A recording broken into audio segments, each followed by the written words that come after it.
Bonjour à tous, rebonjour, très beau moment de louange. J'espère que vous avez apprécié autant que moi. La louange était vraiment, vraiment top. Comment allez-vous? C'est bizarre, je vois beaucoup de personnes, j'entends personne. Il y a une incompatibilité entre ce que je vois et ce que j'entends. Je vais reprendre. Comment allez-vous? J'espère que vous avez passé une semaine correcte en tout cas. Et j'espère que vous êtes en tout cas content d'être ici en ce matin. Alors, j'aimerais partager une réflexion avec vous ce matin que j'ai intitulée « Tu ne tueras point ». Et notre texte de base en ce matin sera, alors, c'est pas fait exprès du tout, mais ça tombe pile poil avec la thématique de la leçon. On va travailler avec Matthieu 28, 19 et 20 qui nous dit « Allez, faites de toutes les nations des disciples, les baptisant au nom du Père, du Fils et du Saint-Esprit, et enseignez-leur à observer tout ce que je vous ai prescrit. » Vous vous demandez quel est le lien entre « Tu ne tueras point » et ce verset-là. On va y venir. Dans le livre d'Exode au chapitre 20, on retrouve les 10 commandements, en particulier l'un d'entre eux, qui se trouve justement dans Exode 20, verset 13, et qui nous dit « Tu ne tueras point ». Et quand on entend ce verset, souvent on pense à quelqu'un qui aurait pu commettre un homicide. Par exemple, Caïn, qui a tué son frère Abel, ou encore David, qui a organisé le meurtre d'Uri. Là, on a carrément un assassinat. Ces deux personnages de la Bible, pour ne citer que ces deux-là, se sont mis en porte-à-faux avec les 10 commandements, puisque justement, Dieu a été clair, il a dit « Tu ne tueras point ». Il ne nous viendrait jamais à l'idée, en tout cas, je l'espère, de commettre un tel acte, n'est-ce pas? Oula, vous me faites peur. Il ne nous viendrait jamais à l'idée de commettre un tel acte, n'est-ce pas? Il y en a qui n'ont pas l'air convaincus. J'espère en tout cas que ça ne vous viendrait jamais à l'idée. Mais nous allons voir ce matin qu'en fait, malgré nous, et malgré tout, on peut quand même être des meurtriers. Dit comme ça fait froid dans le dos.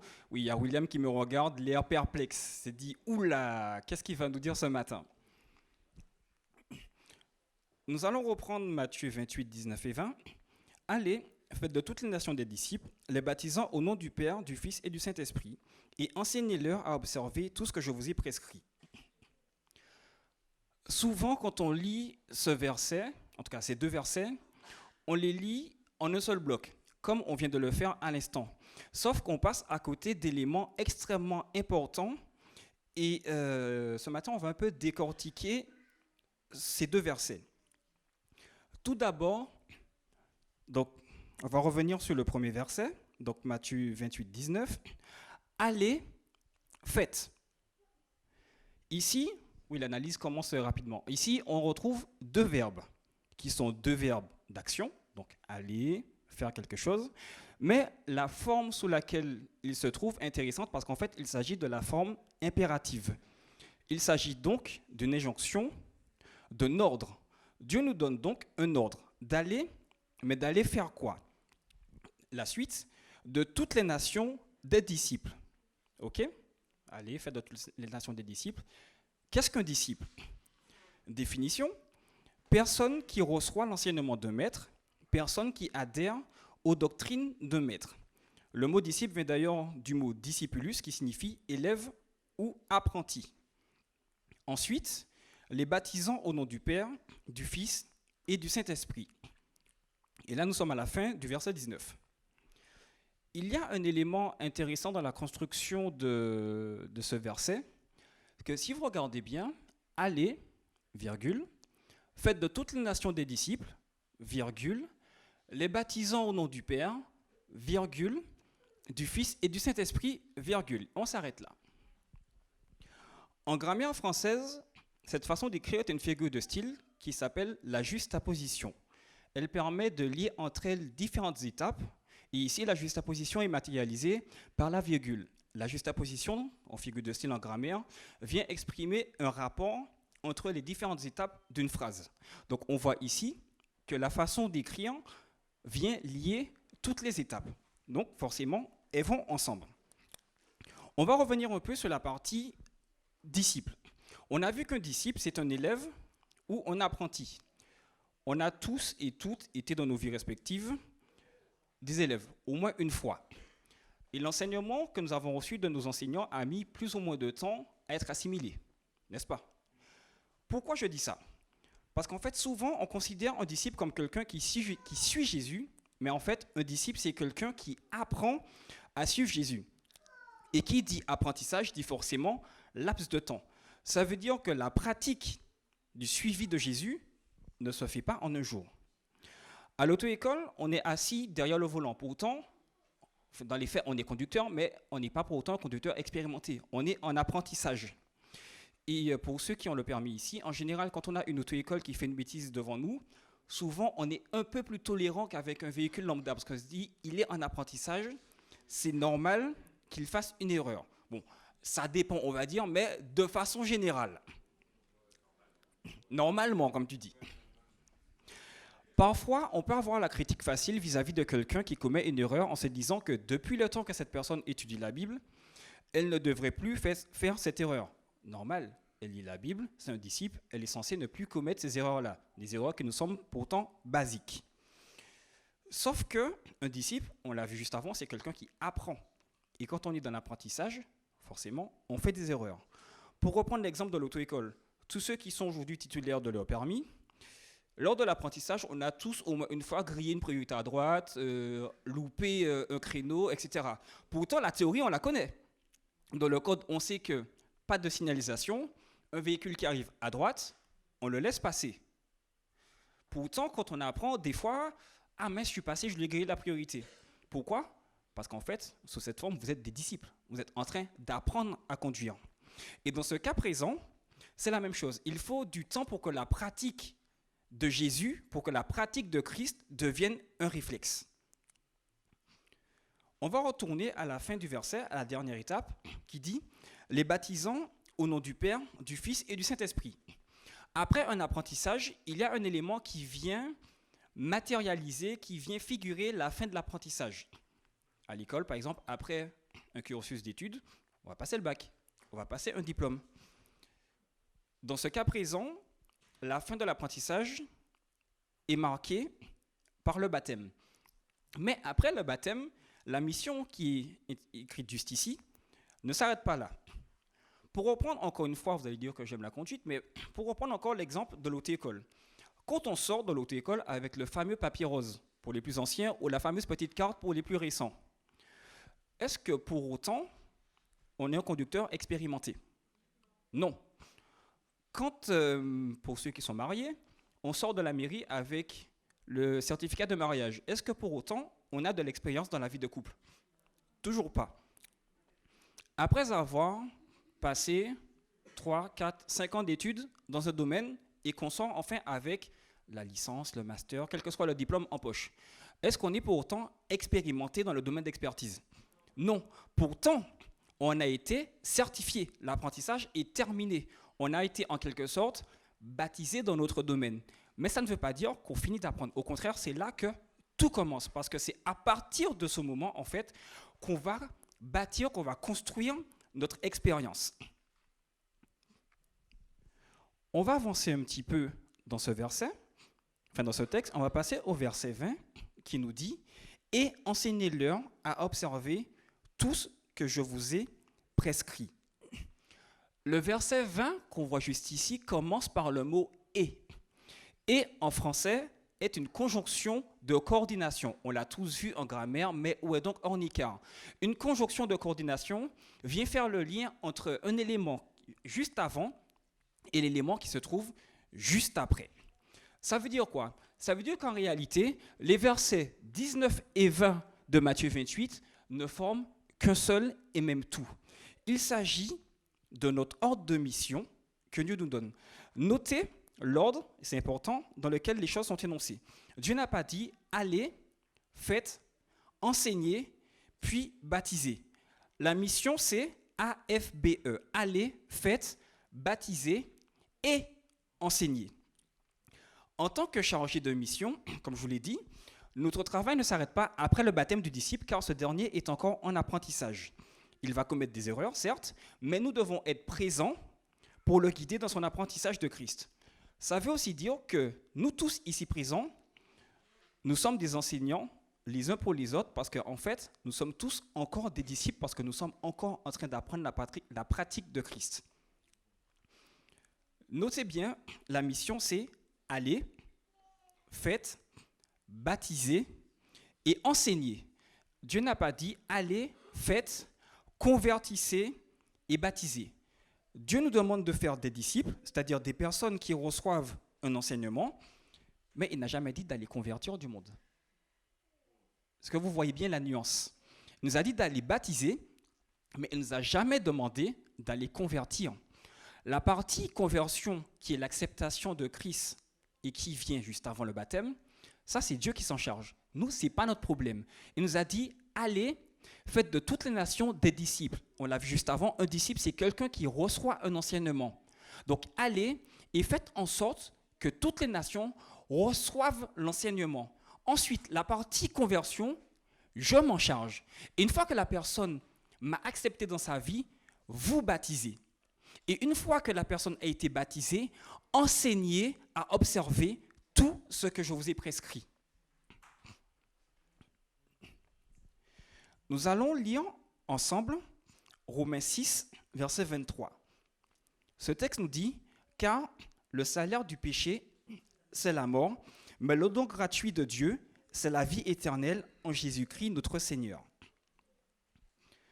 Si je refuse d'accomplir ma mission, qui est aller faire de toutes les nations, etc., et que, en refusant cette mission, je laisse l'autre dans son péché, je me place en position de non-assistance à personne en danger, car je sais ce que risque la personne qui reste dans son péché. Mais ça va encore plus loin. Ézéchiel 33, 8. Quand je dis aux méchants, méchant, tu mourras. Si tu ne parles pas pour détourner le méchant de sa voie, ce méchant mourra dans son iniquité, et je te redemanderai son sang. Non seulement je suis coupable de non-assistance à personne en danger, mais je suis également en train de commettre un meurtre, comme on l'a vu au début. D'où le « tu ne tueras point ». En refusant d'aller évangéliser, c'est-à-dire d'aller faire de toutes les nations des disciples, on se met en contradiction avec un premier commandement, à savoir « tu ne tueras point ». Mais on se met en contradiction avec encore un autre commandement qui se trouve dans Exode 20, verset 12. « Honore ton père et ta mère, afin que tes jours se prolongent dans le pays que l'Éternel, ton Dieu, te donne. » Pourquoi je dis ça? Vous êtes d'accord avec moi? On se revendique enfant de Dieu. Si nous sommes ses enfants, par définition, il est notre Père. Et s'il est notre Père, nous devons l'honorer, et l'honneur des parents passe aussi par l'obéissance. Éphésiens 6, 1 nous le montre. « Enfants, obéissez à vos parents selon le Seigneur, car cela est juste. » La non-obéissance à nos parents est donc contraire à la parole de Dieu. Et quand Dieu, en tant que Père, nous dit « Allez, faites, baptisez, enseignez », nous devons obéir à notre Père afin de l'honorer et de ne pas nous mettre en contradiction avec les commandements. Jusque-là, on a vu qu'on a une mission. Okay? On a détaillé l'ordre de mission, on a vu les conséquences qu'il y a si on n'accomplit pas notre mission. Ok, c'est bien. Maintenant, on fait quoi? Comment on se met à l'action? En général, quand on parle d'évangélisation, pour les plus anciens, et surtout aux Antilles, on pense aux fameuses sorties missionnaires, on allait distribuer des imprimés. La Sentinelle, pour les plus vieux, la Priorité, pour ne citer que ces deux-là, il y en a bien d'autres. Il y en a qui sortaient pour échanger avec des gens, pour distribuer des Bibles, etc. Hier encore, j'étais à Paris, j'étais abordé par un gars dans la rue, du côté de Saint-Lazare, qui distribuait des Bibles, est-ce que ça t'intéresse, etc. Souvent, quand on parle d'évangélisation, c'est ce qui nous vient en tête. Pourtant, il y a d'autres façons de faire, et même quand on se sent incapable de faire comme ça, on va voir qu'en fait, on peut quand même y arriver. Il y a des gens qui pourraient dire, je suis timide, j'ai du mal à parler aux gens, je ne saurais pas quoi dire pour les aborder. Ben, à tous ceux qui se sentent timides, qui ne savent pas comment aborder les gens, j'aimerais vous dire que l'un des plus grands personnages de la Bible ne savait pas comment parler et pourtant il a accompli de très grandes choses. Exode 6, verset 30 nous dit « Et Moïse répondit en présence de l'Éternel, « Voici, je n'ai pas la parole facile, comment Pharaon m'écouterait-il ? Je suis timide, je ne sais pas parler, j'ai du mal avec la langue française, je bafouille trop, je ne saurais pas quoi dire, j'ai trop peur. » etc. Quelle réponse Dieu nous donne par rapport à ça? Exode 7, verset 2. Toi, tu diras tout ce que je t'ordonnerai. Et Aaron, ton frère, parlera à Pharaon pour qu'il laisse les enfants d'Israël hors de son pays.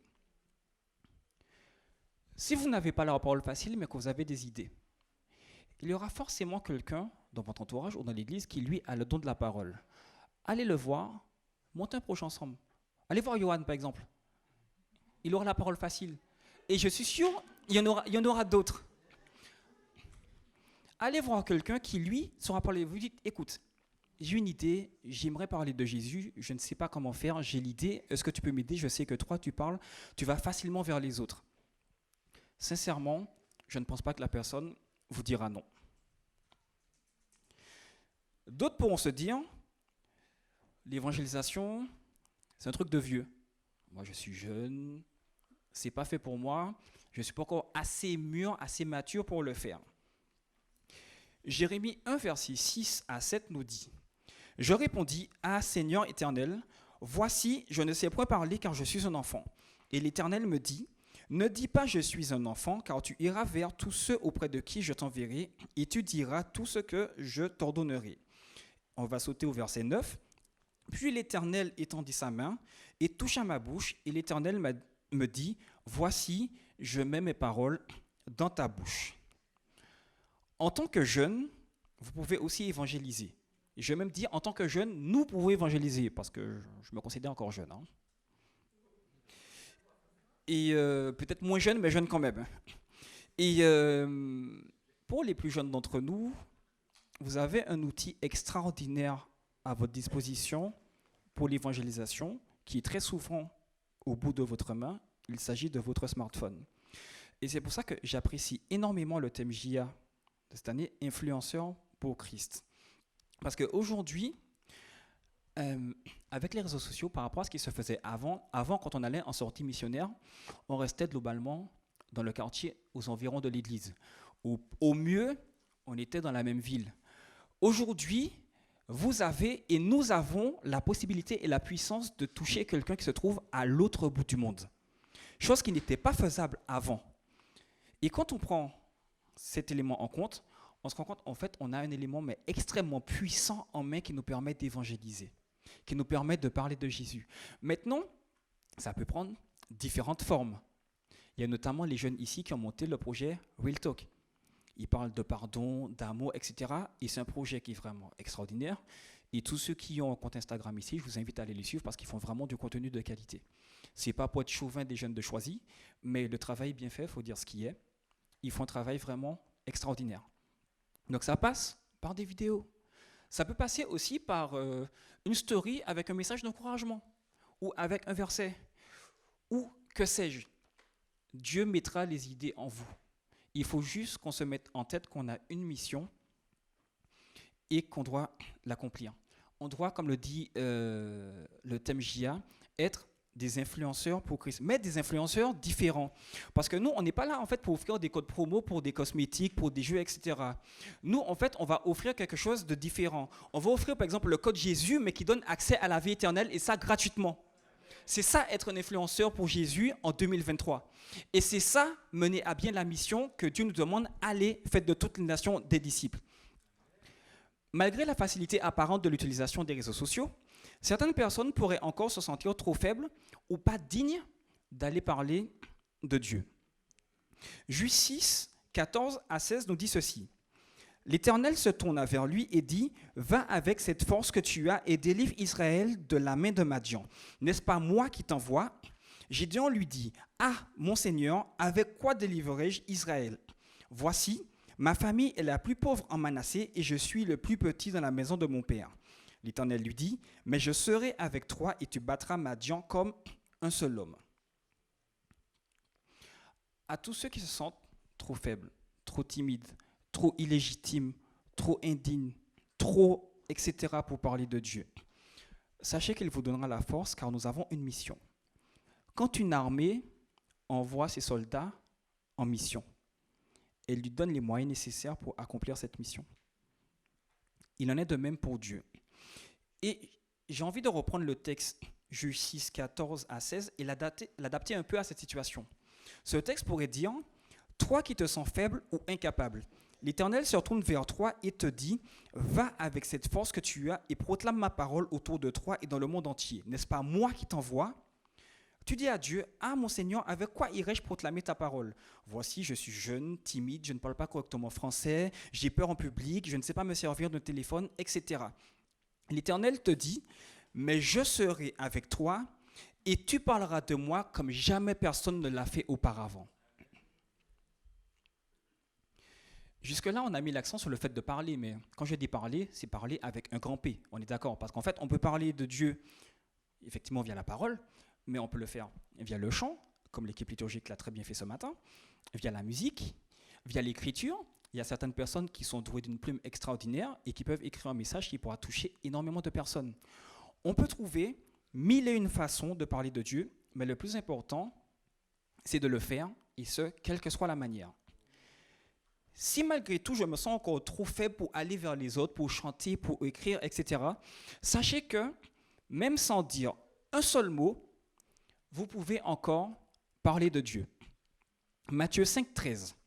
Vous êtes le sel de la terre. Mais si le sel perd sa saveur, avec quoi la lui rendra-t-on? Il ne sert plus qu'à être jeté dehors et foulé aux pieds par les hommes. Dans un repas, le sel, olfactivement, ne se sent pas. Mélangé au repas, le sel, on ne le voit pas. Pourtant, à la première bouchée, on sait s'il y a du sel dans le repas ou pas. En tant que chrétien, en tant qu'enfant de Dieu, nous sommes le sel de la terre. Ça veut dire que notre différence, notre présence du moins doit instaurer une différence. Notre présence doit assaisonner le milieu dans lequel nous sommes, qu'on soit au travail, entre amis, etc. En tant que chrétien, quand je suis au travail, et que les autres collègues ont décidé pour X raisons de ralentir un peu, de traiter les dossiers avec beaucoup de délais, etc., est-ce que je suis la tendance ou est-ce que je fais mon travail correctement? En tant qu'étudiant, quand il y a un partiel vraiment décisif pour mon cursus qui se déroule le samedi après-midi à 16h30, vous voyez, vraiment fin de journée, est-ce que j'y vais ou est-ce que je n'y vais pas? Quand je regarde un match de foot au MPSG et que l'arbitre siffle en défaveur du PSG, est-ce que moi aussi avec mes amis j'insulte l'arbitre parce que mon équipe est défavorisée? Est-ce qu'en tant que chrétien, ma présence assaisonne le milieu dans lequel je me trouve ou pas? Ou est-ce que je me fonds dans la masse? Notre présence en tant que celle du monde doit montrer, même si on ne parle pas, que nous sommes enfants de Dieu, et ça passe aussi par là, aller faites de toutes les nations des disciples. Notre attitude, notre présence doit de pouvoir en tout cas proclamer la parole de Dieu. Nous avons une mission, on a vu, qui se trouve dans la parole de Dieu, et cette même parole nous dit ceci, dans Jacques 1, versets 22 à 24, « Mettez en pratique la parole et ne vous bornez pas à l'écouter en vous trompant vous-même par de faux raisonnements. Car si quelqu'un écoute la parole et ne la met pas en pratique, il est semblable à un homme qui regarde dans un miroir son visage naturel et qui, après s'être regardé, s'en va et oublie aussitôt quel il était. » Imaginez qu'avant de partir ce matin, vous vous regardez dans le miroir. Est-ce que vous êtes bien maquillé, bien coiffé, bien habillé, etc. Et que, après, donc votre miroir, il est là, et vous faites juste un pas comme ça, et vous avez déjà oublié comment vous êtes habillé, comment vous êtes coiffé, et même à quoi vous ressemblez. Ça paraît impensable. Pourtant, c'est ce qui se passe quand nous connaissons la parole, mais que nous ne la pratiquons pas. La pratique de la parole ne se limite pas uniquement aux 10 commandements. La pratique de la parole passe aussi par aller, faites, baptiser et enseigner. Nous ne devons pas oublier qui nous sommes. Nous sommes chrétiens. OK? Nous sommes enfants de Dieu. OK? Mais encore, acte 1, verset 8. « Mais vous recevrez une puissance, le Saint-Esprit survenant sur vous, et vous serez mes témoins à Jérusalem, dans toute la Judée, dans toute la Samarie, et jusqu'aux extrémités de la terre. » Et pour aller jusqu'aux extrémités de la terre, il faut passer par toutes les nations.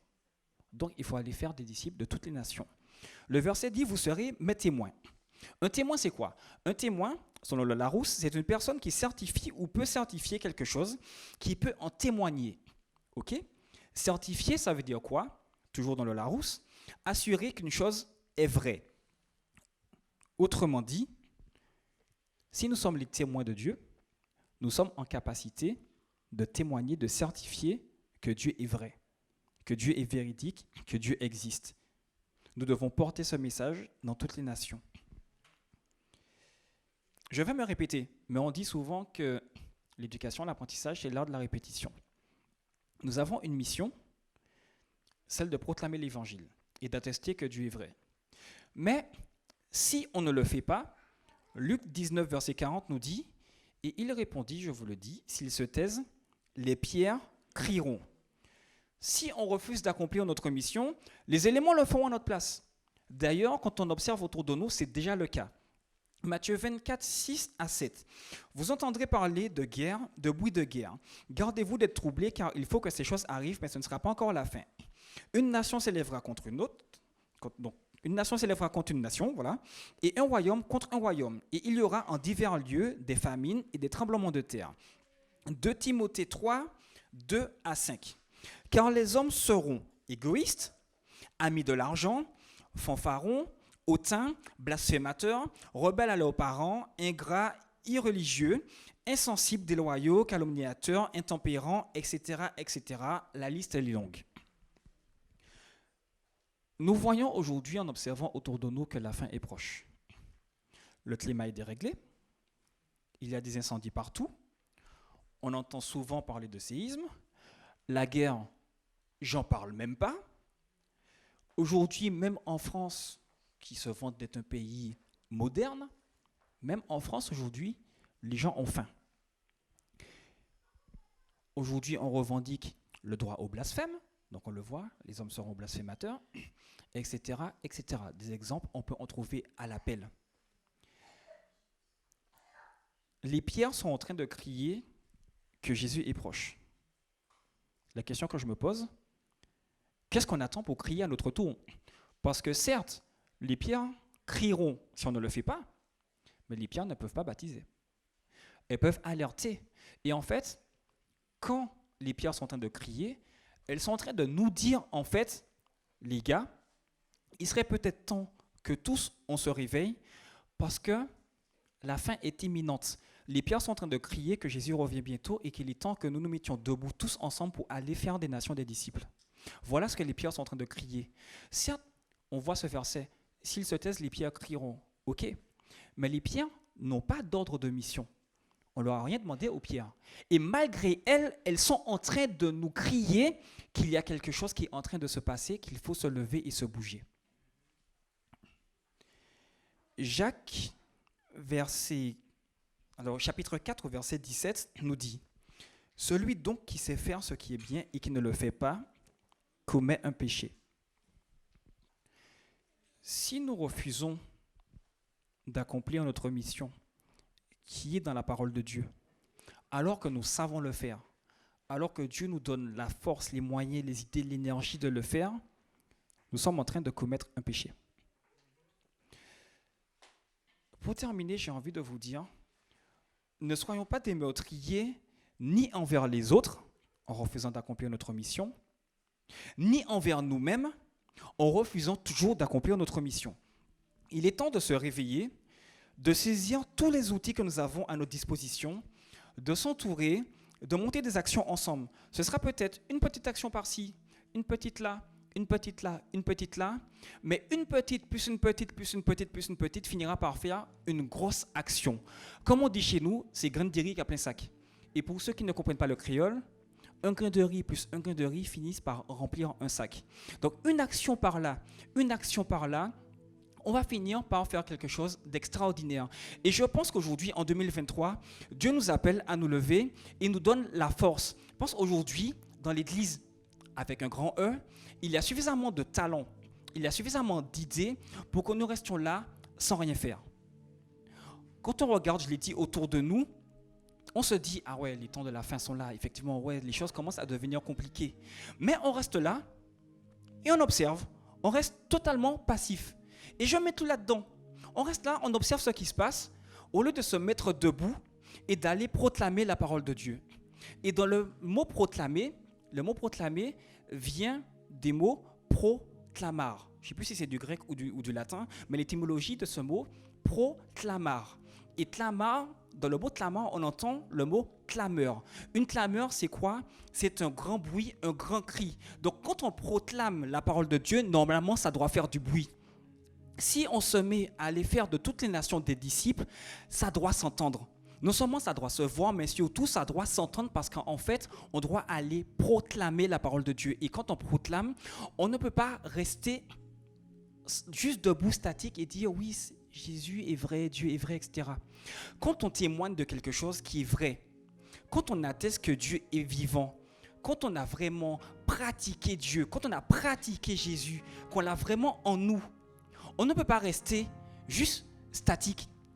Et c'est pour ça qu'il y a un jeune homme ici, là, William, que j'apprécie beaucoup. Parce que lui, vous avez pu le voir, quand il chante, il vit son chant. Il témoigne à travers son chant que Dieu est vrai. Il n'est pas statique. Il n'est pas là en train de chanter. Il bouge, il saute, il danse, il vit son chant. Et quand on est en train de proclamer Jésus, normalement, on doit être en train de danser, de crier, de vivre la parole, de vivre la pratique de Dieu. C'est ce que Dieu nous demande aujourd'hui, d'aller, de faire de toutes les nations des disciples pour les baptiser et continuer à enseigner. Donc, allez, faites, baptisez et enseignez. Et je vais même dire, allons, faisons, baptisons et enseignons avant qu'il ne soit trop tard.